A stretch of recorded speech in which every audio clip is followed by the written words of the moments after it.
Hello दोस्तों, आपका मेरे यूट्यूब चैनल एंगेजी मैथ में स्वागत है। आप लोग कैसे हैं? मैं उम्मीद करता हूँ आप लोग बहुत अच्छे होंगे। कक्षा 10 का लेसन 4 का द्विघात समीकरण का प्रश्न 1 में हल कर चुका हूँ। अब प्रश्न 2 का पहला क्वेश्चन का 4 क्वेश्चन हल कराया हूँ, दूसरा क्वेश्चन का पहला हल करा चुका हूँ। अब दूसरा क्वेश्चन का दूसरा क्वेश्चन है, ठीक, जिसमें हमें क्या करना है, द्विघात समीकरण भी बनाना है, फिर क्वेश्चन में जो कहा रहेगा उसको हल करेंगे। तो देखिए क्वेश्चन क्या हम लोग हल करते हैं, देखते हैं। दो क्रमागत धनात्मक पूर्णांकों का गुणनफल 306 है। दो ठे क्रमागत धनात्मक पूर्णांक है जिनका गुणनफल क्या है, 306 है। हमें पूर्णांकों को ज्ञात करना है, कह रहा है हमें क्या करना है, पूर्णांकों को ज्ञात करना। तो देखिए अब हम लोग इसको हल करेंगे, कैसे पूर्णांकों को ज्ञात किया जाता है, ठीक। तो देखिए माना जाएगा, क्योंकि यहाँ कुछ है नहीं तो मान लिया जाएगा, माना दो धनात्मक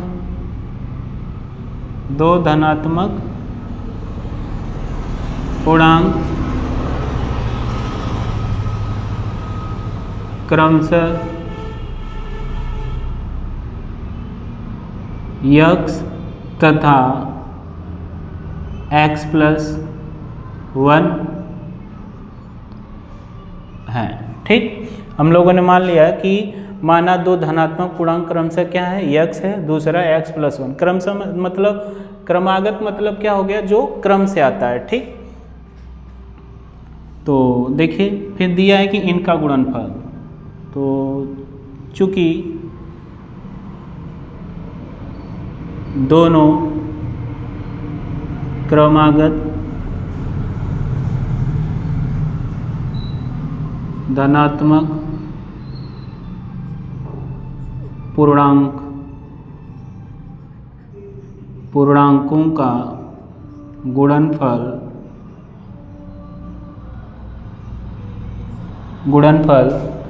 306, ठीक, 306 है।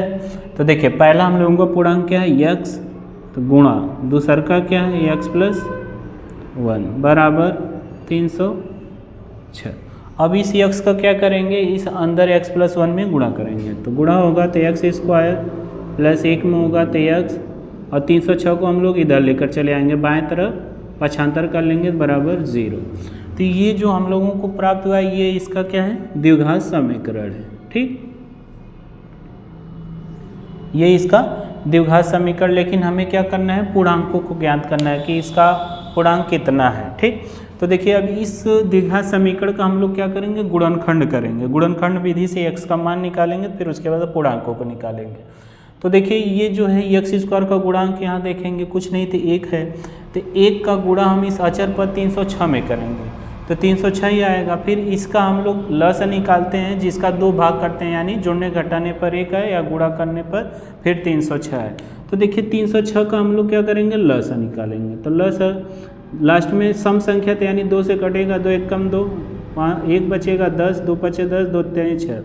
अब देखिए 3 से कटेगा, 3 पचे 15, 3 1 कम 3, फिर 3 से कटेगा, 3 1 कम 3, 3 7 21, 17 1 कम 17। जोड़ने घटाने पर हम लोगों का क्या है, 306 है, गुणा करने पर जोड़ने घटाने पर 1 है, गुणा करने पर 306। 3 3 का 9 दूना के 18। अब 18 में से अगर हम 17 घटा देते हैं तो 1 आ जाएगा। अब देखिए 18 और 17 का गुणा करने पर हम लोगों का 306 आता है। 7 8 56 को 6, 7 1 कम 7 5 12, 1 8 8, 1 1 कम 1। अब इसको जोड़ा जाएगा 6, 8 2 10 को 0, 1 1 मिलकर 2 1 हासिल 3, यानी 306 आ गया, ठीक। अब जोड़ने घटाने पर हम लोगों को क्या आ गया, 1 आ गया, और गुणा करने पे 306 आ जा रहा, तो यानी इसका अब 2 भाग होगा। तो देखिए x² प्लस x कोष्टक में 18 माइनस 17 माइनस 306 बराबर 0, ठीक। देखिए 18 में से 17 जाएगा तो 1 आ जाएगा, गुणा करने में भी 306 जा रहा है।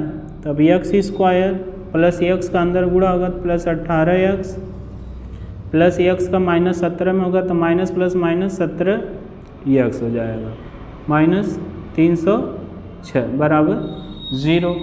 अब देखिए हम लोग कॉमन लेंगे इस x² और 18x में से, इन दोनों में से कॉमन लेंगे तो देखिए अंक में कुछ मिल नहीं रहा है, चर में मिल रहा है तो x ले लेते हैं तो बचेगा क्या, यहाँ x² है तो एक निकला, एक बचेगा, x² प्लस 18 बचेगा माइनस, अब देखिए यहाँ क्या है जो इस कोष्टक में वही यहाँ भी आना चाहिए, तो माइनस हम लोग 17 कॉमन ले लेते हैं, तो 17 जब निकलेगा तो x बचेगा, और जब माइनस कॉमन लेते हैं तो ये माइनस हम लोगों का क्या हो जाएगा, प्लस हो जाएगा, और 17 से भाग देंगे तो ये 18 बार में कटेगा बराबर 0। तो अब देखिए x प्लस 18 हम लोग कॉमन ले लेते हैं तो बचता क्या है, x माइनस 17 बच रहा है, तो x माइनस ये 17 हो गया बराबर 0। ठीक, अब देखिए x और प्लस 18 का बराबर 0 करेंगे तो x बराबर माइनस 18, ये x का मान 1 आ गया। फिर दूसरा हम लोगों का है x माइनस 17 बराबर 0, तो x बराबर ये माइनस इधर आएगा 75 तो प्लस हो जाएगा, x का मान 2 आ गया।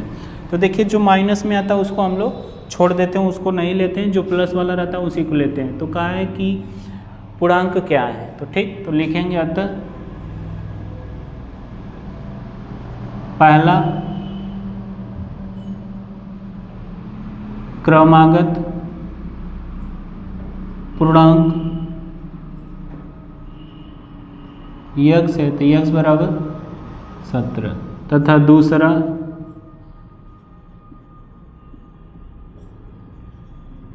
क्रमागत पूर्णांक x प्लस 1 है हम लोगों का, x प्लस 1 है तो x का मान आया 17 हम लोगों का।